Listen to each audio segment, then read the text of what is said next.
está en Franco y Bravo, es el programa de ATV+. Soy Óscar Eduardo Bravo y le doy la más cordial bienvenida a la doctora Luz Pacheco. Encantado de saludarla. Un placer, doctora. Muchas gracias por venir. El Perú está de duelo. Efectivamente. Estamos de luto. Sí, Uno de nuestros más importantes dignatarios ha fallecido y ha fallecido en libertad, justamente gracias a una decisión del Tribunal Constitucional. ¿Usted votó a favor? De ejecutar la sentencia, que ya era cosa juzgada, que había decidido el colegiado anterior. Se nos criticó mucho y se ponía en duda. Hace 2 días, una persona, un periodista me decía, pero ¿qué hace el señor Fujimori candidateando? Cuando se suponía que ya no iba a hacer nada más. Le dije, sí, a mí me ha desconcertado, pero a la vez yo le decía, hay que ver qué dice la naturaleza, porque una cosa es lo que el señor quiera hacer y otra es lo que pueda hacer, ¿no? Además, les decía, el Jurado Nacional de Elecciones, el que decida si puede o no ser candidato, pero me parece que no nos equivocamos ya, ni siquiera en el aspecto humano, porque jurídicamente nunca he tenido duda, pero este final doloroso... ¿De qué no tenía dudas? De que hemos optado jurídicamente como correspondía, porque era una cosa juzgada y digo yo, ¿qué pasaría si cada vez que eligen a nuevos miembros del Tribunal Constitucional ellos revisan las sentencias anteriores para ver si están de acuerdo o no? Nunca acabarían los juicios, no habría seguridad jurídica. Entonces es una sentencia del tribunal, cuando ya llega a su punto final, o sea, cuando ya es cosa juzgada, lo único que queda es ejecutar. Claro, costaba, por decir así, tomar la determinación porque sabíamos el ruido político que se iba a organizar y que la gente decía que éramos fujimoristas, ¿no? Claro. Simplemente... Pero asumieron el costo valientemente ustedes, porque fue un costo político, social, muy fuerte, ¿no es cierto? Sí, pero yo creo que lo mejor es tener la conciencia tranquila para dormir tranquilamente. Y yo estoy segurísima de que en el momento que tomé la decisión es que eso era lo correcto. Y hasta el momento sigo pensando y... Como comentábamos, ¿no? La historia nos dará la razón, que esa fue lo que correspondía, porque el señor ha muerto muy pocos meses después de haberlo liberado. ¿Cuántos eran los votos y cómo fue la votación? La votación fue 4 magistrados, dijimos que había que ejecutar la sentencia, que fueron el presidente en ese momento, el doctor Francisco Morales, el doctor Gustavo Gutiérrez, Helder Domínguez y yo. Y 2 consideraron que no, que había que revisar la sentencia, que había que en todo caso hacer un nuevo proceso para ver si le daban el indulto, eran el doctor Ochoa y el doctor Monteagudo. Entonces decidimos, como correspondía, remitir al juez donde se inició el proceso de habeas corpus que ejecutara la sentencia, pero el juez argumentó que él no quería hacerlo porque la Corte Interamericana había dicho que no se debía ejecutar y nos regresó el expediente. Entonces, bueno, ¿qué correspondía? Y además la ley nos faculta ejecutar directamente la orden. Y así fue como 3 dijimos directamente, señor del INPE, tiene usted que liberarlo, y 1, que fue el doctor Helder Domínguez, dijo, no, hay que volver al expediente donde el juez de primera instancia, porque a él le corresponde ejecutar y no al tribunal. Que también es cierto, o sea, le correspondía, pero también yo creo que hay que respetar las conciencias de los jueces, ¿no? Claro, y... ¿Es la primera vez? ¿Se ha sentado jurisprudencia con esto o ya había antecedentes? No, es la primera vez que ocurre, en el sentido que haya habido un indulto que fue revocado por la Corte Suprema y que todo el proceso que conocemos, pero que una sentencia que es cosa juzgada se ejecute, no, eso es lo habitual.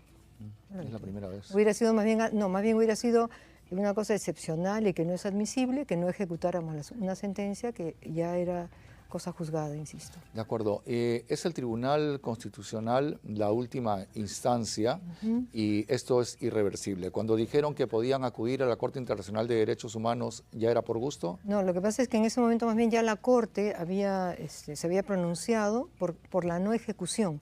Iba mandando, creo que cada semana, en cuanto se enteró de nuestra decisión, resoluciones, comunicados, que no se ejecutara, que íbamos a vulnerar el derecho de acceso a la justicia de las víctimas de Barrios y La Cantuta. Pero si nos ponemos a pensar, ¿qué cosa es el derecho de acceso a la justicia? Eso significa que cualquier ciudadano puede acudir a un juicio que sea con un juez imparcial, que sea un procedimiento fácilmente realizable, por decir así, y en este caso al señor Fujimori lo habían juzgado, lo habían condenado, había estado en la cárcel por unos delitos que había cometido. Entonces, el indulto, ¿qué significaba? Señor, usted en vez de terminar sus días en la cárcel, lo va a terminar en su casa. No significa otra cosa. Entonces, si dar un indulto significara vulnerar el derecho de acceso a la justicia, no habría indultos. O sea, yo en mi vida jamás he escuchado ese argumento para que no indulten a alguien, porque han indultado a miles de personas. Claro. Entonces, era muy extraño, para mí no tiene un fundamento jurídico suficiente el planteamiento de la Corte. Además, el indulto no era un proceso seguido ante la Corte. Entonces, por una sentencia distinta, intervenía en una libertad que se concedía a un ciudadano.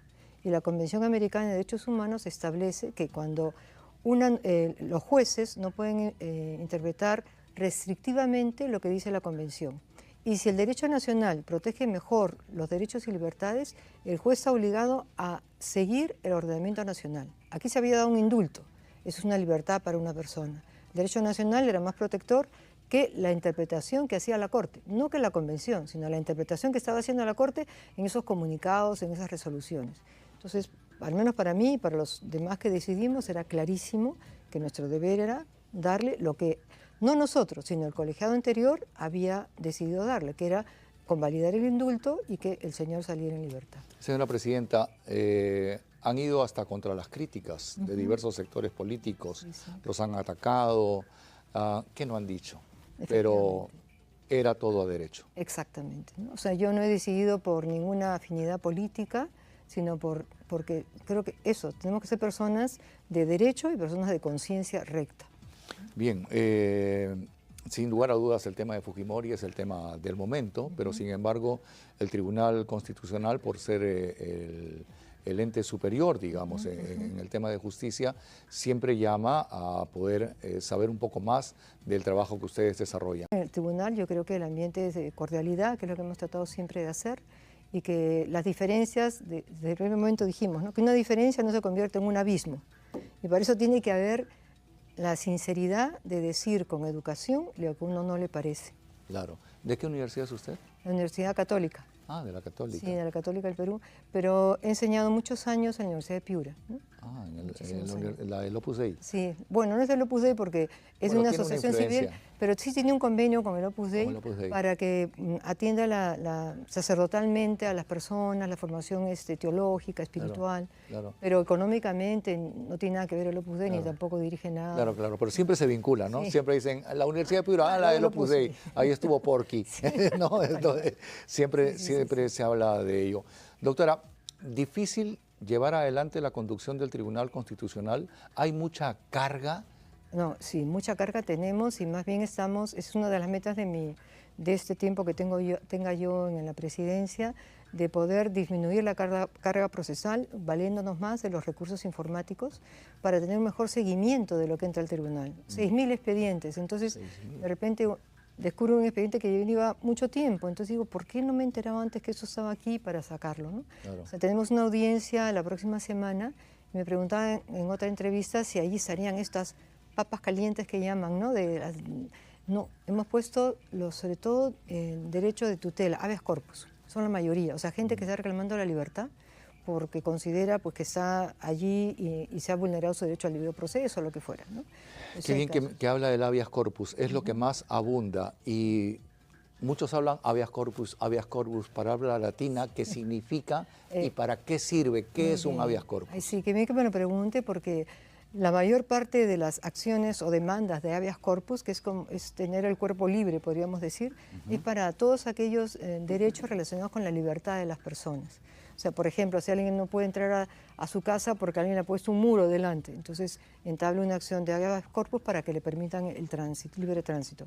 O hay una servidumbre, se llama de paso, porque alguien que vive aquí en el fondo, para poder llegar a la carretera, tiene que cruzar una propiedad ajena.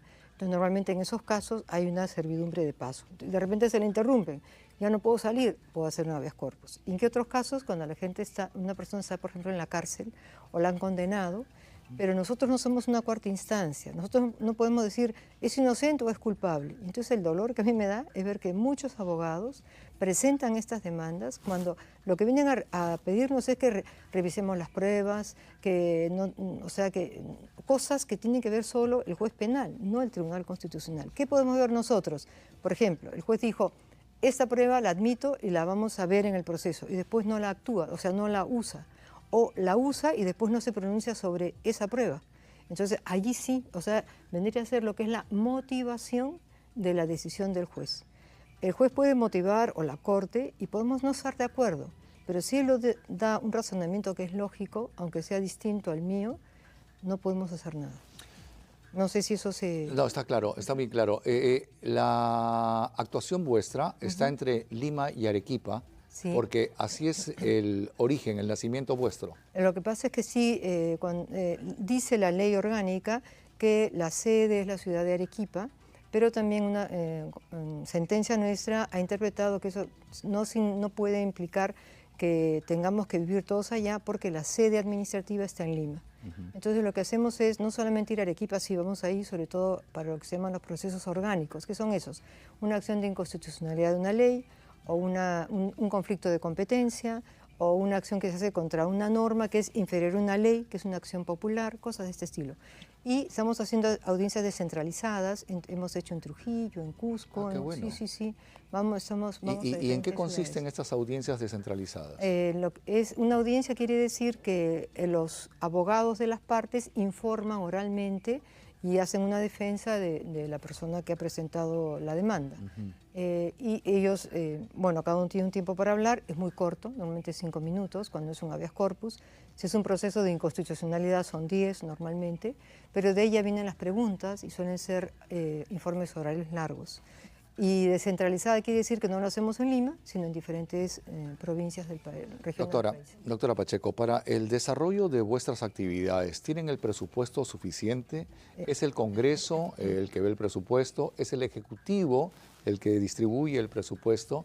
Pero siempre hay fricciones entre los diversos poderes, ¿no? El Poder Judicial, el Poder Electoral, el Poder Legislativo, el Poder Ejecutivo y el cuarto poder, el poder, la prensa. La prensa. Pero ¿tienen los recursos como para poder desarrollar o tienen carencias? Tenemos carencias, sobre todo en lo que es la contratación de personal, porque con una carga tan grande de procesos, y somos solo 7 magistrados, y a veces en una semana tenemos que ver 30 y 120, a veces 200, 300 expedientes, o sea, si uno no tiene la ayuda de asesores que te ayudan a centrar los temas, yo siempre reviso todo lo que me pueda dar un asesor, o sea, yo no me fío solo, aunque son buenísimos y excelentes asesores, pero son insuficientes. Y también cuando recién llega el expediente, a veces son 7 volúmenes.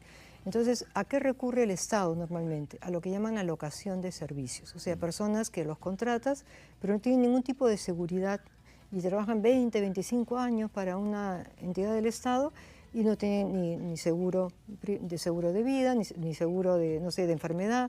Entonces, tenemos que lograr, para mí ojalá que el Estado lo haga, sincerar las cifras, y lo que yo espero hacer el próximo 9 de octubre ante el Congreso. Es decir, esta es la real necesidad que tiene el tribunal de contar con personal suficiente. ¿Cuántos tienen ahorita? ¿Cuántas personas? 200, somos ¿Cuántos? en total. 200. ¿Y con cuántos deberían de contar? Ahorita estamos analizando la dotación de personal para cada comisión previsional, de los temas que suelen llegar. Entonces no me arriesgo a dar un número porque no lo tengo en este momento, pero tampoco es que vamos a hacer el doble. En realidad no es mucha la gente que tienen, solamente 200, es uno de los entes más pequeñitos, ¿no? Exactamente, es uno de los más pequeñitos. O sea, no es difícil el manejo administrativo tampoco de solamente 200 personas. Claro. ¿Y como de cuánto es el presupuesto que ustedes manejan? Ahorita le mentiría porque todavía no me he metido. Sé que lo voy a hacer, pero todavía no lo estoy manejando y prefiero no dar cifras. Perfecto, doctora. Pues yo le agradezco que haya venido a conversar con nosotros.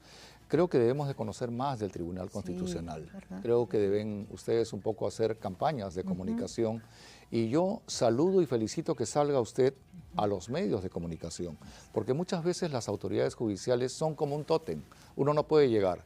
A ver, por ejemplo, un fiscal de la Nación nunca viene a un canal de televisión. Un presidente de la Corte Suprema nunca viene a un canal de televisión.